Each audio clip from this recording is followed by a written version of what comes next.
Hey y'all, welcome back to my channel. This is Everyday Gardening with Erica, and today is a great day. It's been a little while, but what we're going to do is we're going to start some seeds. We're going to start with some seeds that take a little bit longer to be ready by the time spring comes around, and I am working off of a frost date of March 22nd. This is Zone 8B here in South Texas.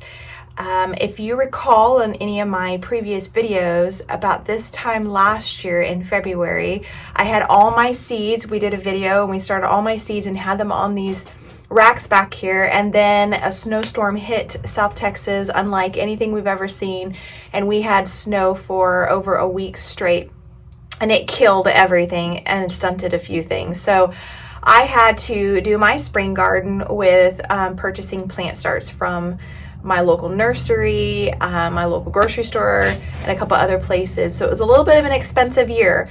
So this year I'm really hoping that I don't have to purchase all those starts like I did last year. And so Lord willing, we won't have any unexpected snowstorms, and we can get these seeds going. I did actually take the time to clean out all of my seed trays, so all of those are ready for all the seeds that we're going to be starting today. What else can I tell you? Oh, my lovely husband took the time to sharpen all of my tools, and I encourage you to take this time when it's cold and there's not a lot going on in the garden. Clean your garden space, clean your trays, and sharpen your tools, because you're going to be so glad that you did all that now when you're in, the swing of things when spring hits, because it's going to be super busy. I am starting some coco coir in a bucket over here. I'm going to add some perlite, and then I'm going to also add some potting mix just to kind of mix things up and get a nice fluffy soil for those seed trays. Also today I went by the nursery and I bought some strawberries, so I'm excited about these. I've got a couple of these that I really do need to transplant here pretty soon. What else can I tell you? I did actually move the chicken coop. That's new since the last time that we chatted.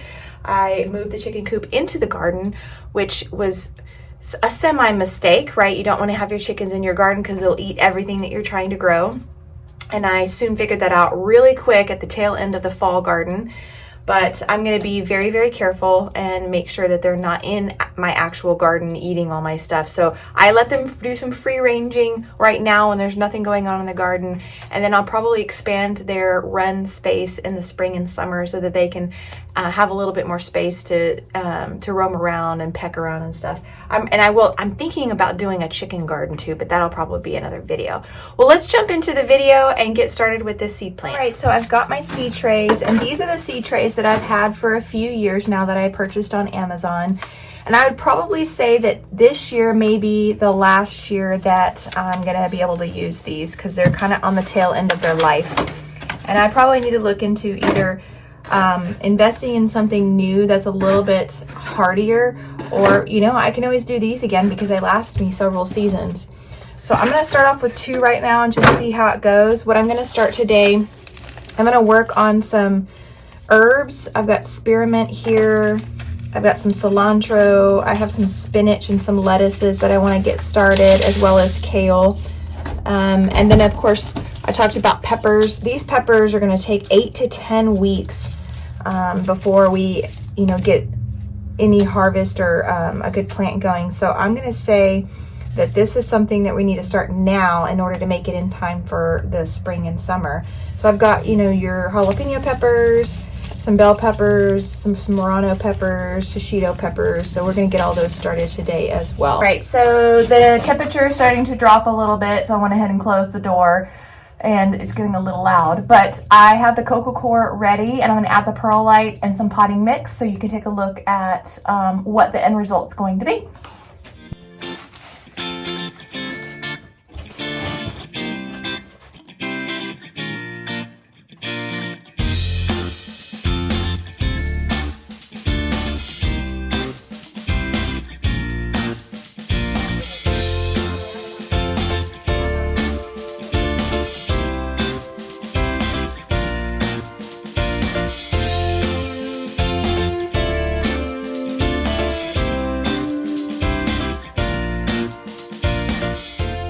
right, so I just got through getting the seed trays ready. So they have all of my dirt inside and ready to poke some holes and stick some seeds in there. I do have a recommendation if you're going to be doing that and it's cold outside. Be sure that your soil and the water that you use to moisten the soil is room temperature, because as I was mixing, and even if I had gloves on, I didn't have gloves on, it was so cold. My hands were freezing. So I had to go inside, warm up my hands, get the dirt off. Now I've cleaned my space and I'm ready to start adding some seeds to the trays.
Okay, I have successfully sown 3 trays of seeds. I've got all my peppers.